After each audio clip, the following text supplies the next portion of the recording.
2 years ago, Ronan Farrow published the story, From Aggressive Overtures to Sexual Assault, Harvey Weinstein's Accusers Tell Their Stories.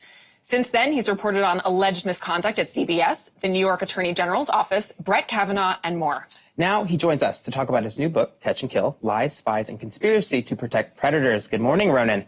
Glad to be here. Thanks for having me. Welcome. Thrilled to get to talk to you. And though this book has been out for technically mere hours. Yeah, hours now. A few hours now. Big reaction, though. Yeah, big reaction. And in advance of the publication, there was a statement from executives at NBC News and from Matt Lauer denying the allegations. Did you anticipate that it would get such an intense and immediate response? You know, every story that I work on, there is a smear machine that spins up beforehand, legal threats. So it is a little bit of an occupational hazard when you're an investigative reporter working on stories about powerful interests. In this case, we've seen legal threats from Matt Lauer that you alluded to, from Dylan Howard, one of the top executives at the National Enquirer and AMI, its publisher, who actually has hired lawyers around the world to try to ban the book, to threaten booksellers. And we just got word in the last few hours that a couple of big booksellers in Australia actually caved to that. So even as it's one of the top-selling books on Amazon around the world, all of these readers in Australia are saying, like, where's my Kindle copy? So all of this to say, this is an important conversation happening about free speech, and the kinds of threats and pushback that you alluded to are part of the job, but it's been great to see how brave sources keep coming forward anyway, and how the public is really pushing back on this sort of tactic. Well, staying on NBC for just a moment, are you surprised that NBC News chairman Andy Lack and NBC News president Noah Oppenheim still have their jobs after all this? You know, I'm a reporter, not an activist, and it's not for me to say what should happen in response to facts that I reveal. My job is to just rigorously and fairly interrogate those facts.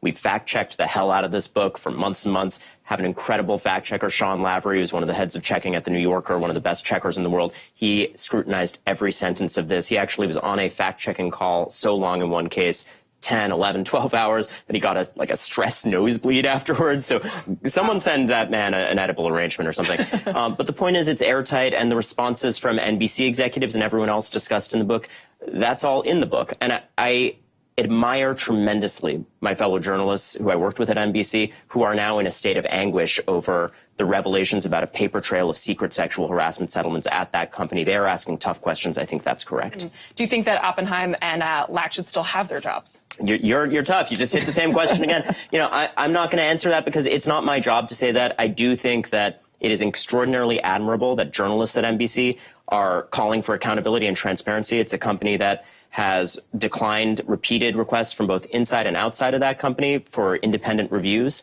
They want some kind of a response and answers, and Chris Hayes got on air last night and really held their feet to the fire and said this is important journalism and they shouldn't be trying to squash it. Well, according to your reporting, how did American media engage in catching killing stories related to then presidential candidate Donald Trump and his campaign? So this book is about big patterns of behavior, cover-ups in the world of media, tactics that are deployed to silence brave sources who are trying to speak and to silence reporters who are trying to break those stories. So that's a crazy cloak and dagger narrative with an literal and international espionage plot that plays out where I'm getting staked out and followed, and people with false identities are coming after me and sources. And it's also about systems and patterns in the media world, including at NBC, where I uncover these secret settlements, including at AMI, the publisher of the National Enquirer, where I follow a trail of clues from AMI collaborating with Harvey Weinstein to kill stories and to go after accusers, all the way to the top, if you will, which is the relationship between AMI and Donald Trump. Some of the biggest political stories in recent memory have been about AMI buying and burying stories for Donald Trump. I broke some of those stories. Wall Street Journal did incredible work on those stories. And in this book, there are new revelations about how closely Trump collaborated with the Enquirer. There is a new, previously undocumented case involving an allegation against Trump and Jeffrey Epstein, and the Enquirer sending its folks to try to pursue that, maybe with the idea of buying and burying it as well as part of this pattern of behavior. There is evidence that AMI destroyed material in a sort of vault of secrets about Trump right before the election. So this all explains why Dylan Howard of AMI is trying to get this book banned around the world. For sure. And yesterday, people were really obsessed with this fact that, Trump, documents related to Trump may have been destroyed. What are the implications of that if this does come out to be, as you say, it is true, but what happens when we find out more about those documents? This is a hugely important story, and I have a lot of respect for all the political reporters who have worked on it in recent years. AMI ultimately signed a non-prosecution agreement with federal prosecutors admitting to potential violations of campaign finance law. The fact that they bought and buried stories for Trump was not just a media story. It was a story about the future of our country. For months and months, not only did they push pro-Trump propaganda collaborating with his team, they suppressed information that might have affected the political conversation. So because this is a story about the ways in which the media can become an instrument of suppression at the behest of powerful people, this is a great example of how all of our futures are affected by that. Speaking more about the system itself that allows this kind of behavior to persist, in the book you uncover a series of private settlements that were paid to accusers.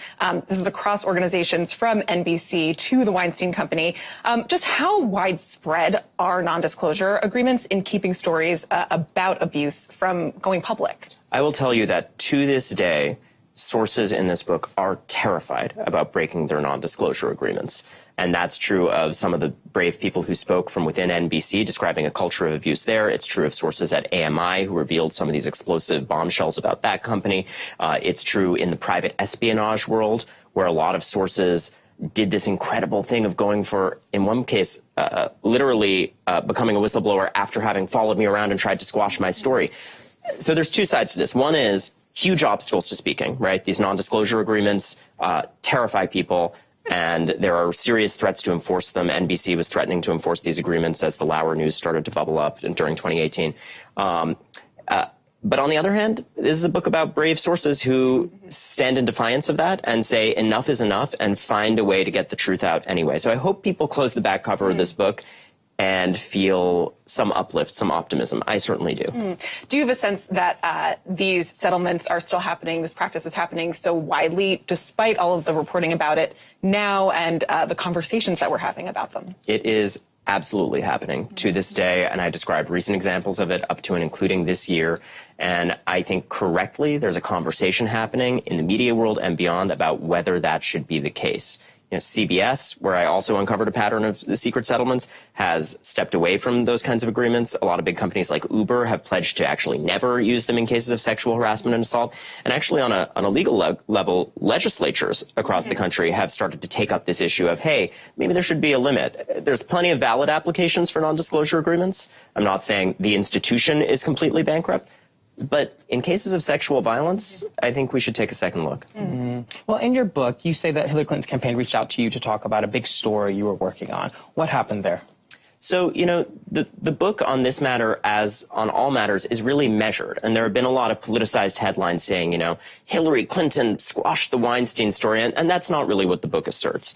What it does assert is that as news of my reporting started to filter into political circles, and people like Hillary Clinton's associates got word that I was working on Weinstein, allies of Weinstein did appear to become nervous. And it was raised with me as I was trying to schedule an interview with Hillary Clinton for my foreign policy book, for which every other living Secretary of State had agreed to an interview, and she previously had agreed to an interview, that there was an apparent effort to cancel that interview after they raised concerns about the reporting on Weinstein. And, that is not an example that shows what Hillary Clinton was or wasn't thinking. I'm very careful to say, she says this is a coincidence, and maybe there were other reasons she got cold feet. And she did ultimately later, when I said, hey, I'm going to have to disclose that you guys had this weird conversation with me, and then you're the only missing Secretary of State in this book, give me a brief phone interview. So she was gracious to do that. But it is an example of how power protects power. And Harvey Weinstein was one of Hillary Clinton's big Hollywood bundlers. He brought in a lot of money for her. They were friends. And it was a personal moment of gut punch to me, like so many of these sort of plot twists in this book, where people that I thought would support that kind of reporting actually were very leery of it. And this morning, conservative outlets have really clung to this Hillary Clinton thread here. Why do you think they're so obsessed with this? And do you think that's going to deter from some of the points you're making in your book today? Oh, I don't think so at all. I think, look, my reporting has been about Republicans, it has been about Democrats, and it's about holding powerful people and the network of powerful people that mutually protect and reinforce accountable. Hillary Clinton has had to answer some tough questions about the fact that multiple women have now said, including prominent women, that they warned her campaign about Harvey Weinstein being a liability. And the documents in this book show that they continued to communicate with him to entertain the idea of a documentary that he was flogging right up until the end, right before my story became public. And do you think that in any way was she trying to cover up for Weinstein during this? You know, I'll leave people to interpret the facts in there. Again, I'm very careful to be gracious to her in this account of events and to not impute any thinking to her that, you know, I don't know her private state of mind. But on the other hand, you know, it does tackle the question of how many powerful people around Weinstein closely linked to him handled the fallout. And she is one person who was caught up in that. I will make another point, which is I think that just as it is correct to scrutinize those mutual reinforcing relationships of power, I think there's also a lot of unfair blame that gets distributed in a kind of misogynistic way. You know, Meryl Streep is a character who shows up in this book, and we have conversations. And, you know, I in no way am asserting that Meryl Streep is a perfect person, but I do think that she's emblematic of a lot of women around Harvey Weinstein immediately started to get the blame. There's explosive rape and sexual assault allegations against a powerful guy, and like 5 minutes later, people are saying, oh, but was it Meryl's fault? So again, not saying her hands are totally clean. I don't know, you know, it doesn't delve into the details of her relationship with Weinstein, but there's no factual reason to think that she knew about the worst of his offenses. And I think it says a lot about the culture that there was such a quick push to blame her on other women. Now, part of the culture is that the media organizations where all of these stories of sexual misconduct emerged have also been entrusted in reporting on allegations and just generally reporting on stories that impact the lives of women. So to what extent can we still trust these media organizations, and especially a place like NBC, in doing this kind of reporting? This book is a tribute to the many, many brave reporters who have worked on breaking open conspiracies of silence, like the ones that formed the heart of Catch and Kill. And it is very much a pro-free press book. And I think it is impossible to close the back cover of this book and come out with anything but a sense of the vital importance of the press and the peril of the kinds of authoritarian attacks on the press that we see from President Trump and others. Calling the press an enemy of the people is wrong, and it's dangerous. And this book illustrates the peril of what happens when we allow powerful people to subvert the press and to turn them into instruments of suppression, but also the wonderful transformative power when reporters and their brave sources refuse to stop. And I'm not talking about me there. This book is about a whole bunch of reporters that faced a lot of opposition and kept going. And you really did keep going. I mean, you left NBC, you went to the New Yorker to continue the reporting that has become so well known. And we have to ask today, like, do you think institutions are still needed for reporters like yourself to continue to do this high impact journalism today, even if these institutions are still compromised?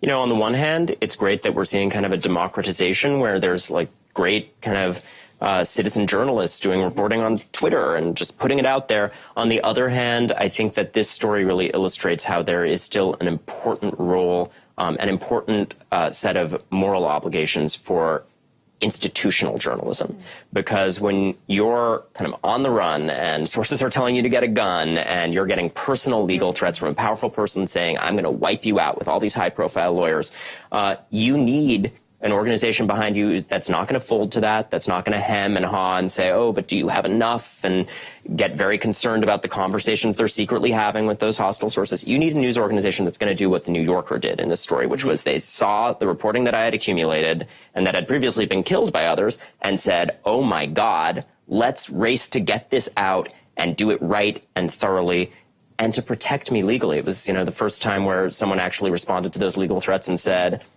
no way, we're going to stand by him to the end. So I hope this is also a lesson for every outlet that, thank God, stands by their journalists and the reporting and defends them even in the face of threats, because we need more of that. Sure. Well, on a personal note, you do include your own story in this book, and you've acknowledged that at one time you even encouraged your sister Dylan to move on from sexual violence. How has your own growth and experience with this issue informed your lens when it came to this reporting? Yeah, you know, for a long time in this book, and this is part of the story in it, I struggled with this question of sincerely not wanting to be the story. None of us as journalists want to be the story. and wanting to keep the focus on the sources who I had seen go through so much to reveal these important things. And you can see me on air in interviews for months and months kind of dodging the questions and saying, yes, I know you're asking these questions about was the story shut down and did you face intimidation tactics, but let's focus on the women. And that was correct on one level, but I also started to realize, especially as more and more sources approached me with evidence of a cover-up surrounding stories like this, that the tough journalists asking those questions were right too, and that the story of why these stories don't get told was also of paramount importance. And so the moment I decided, okay, I've got to do this and it's going to have to involve me, that led to it being a book, which is a format where you can kind of do that in an honest way. And it also led to a decision that I had to be really vulnerable about the moments in which I hadn't really lived up to my own ethical obligations. And part of that story is what you allude to, that my sister, did this incredibly brave thing and stood by an allegation of sexual abuse against a powerful man and a powerful smear machine that went after her and my mom. And she never wavered in that. And when she wanted to come forward again in recent years, I was one of those guys, I think like a lot of guys, when someone in their life goes through this, saying, why can't you just move on and shut up? Why? Yes, sure, maybe it's true, but can't we just sweep it under the rug a little bit, and not deal with the fallout from this? We've been trying to get away from this for years. And part of the evolution that I go through in this book is coming to understand how wrong I was and how right she was. Now, as I read this book and as I've witnessed in recent years, just a great outpouring of trauma and pain from so many survivors who have dealt with these issues. One of the questions I often ask myself is, so what now? So you said that you hope that people close the cover of this book and feel some hope. Tell me a little bit more about that. This is a book about the systems that stop the truth from seeing the light of day and protect powerful people accused of hideous crimes. But it's also a book about how over and over again, when you see crimes and cover-ups, you also see someone who is brave enough to expose it. It is a tribute to whistleblowers. It's a tribute to reporters who make sure the stories of whistleblowers see the light of day and institutions that stand by those efforts. And there's a reason why it ends on the hopeful note that it does, which I won't reveal here. Spoiler, it's nonfiction, but spoilers.